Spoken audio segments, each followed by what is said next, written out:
Charlotte, og jeg vil gerne være med til, at andre end mig får glæde af de gode ting, som Tulle kan.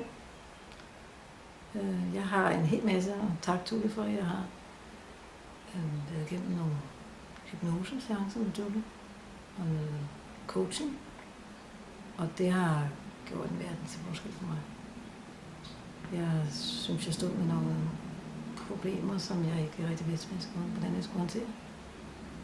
Og det, udover hypnosen, så det Tulle også er god til, det er at lytte. Og når hun så har siddet og lyttet til, at man har siddet og snakket et par timer, så er hun helt klar over, hvor problemet er. Og det kan være et helt andet sted, end man selv tænker. Og så kan man snakke det igennem, og så ser man pludselig tingene på en helt anden måde. Og får mod til at løse det.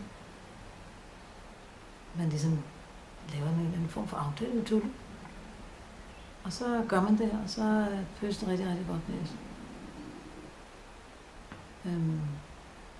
Meditationen, den... eller faktisk startede det hele med, at jeg godt ville lære at meditere. Og det har jeg også lært af Tulle.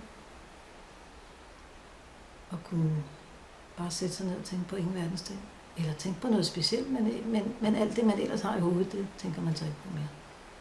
Det har jeg lært af Tulle, det er hun rigtig god til at formidle. Hypnosen har ligesom været en behandling for et problem, jeg havde. Og det problem er væk. Jeg er et helt andet menneske nu, end jeg var, før jeg mødte Tulle. Og før Tulle tog mig i sin kæbehandel. Så jeg synes, at hvis jeg kan være med til, at der er andre, der får kendskab til, hvad det egentlig er, Tulle kan, så synes jeg har gjort en god gerning. Fordi det er rigtig værdifuldt. Og det kan hjælpe med rigtig mange ting, man ikke selv kan få løst.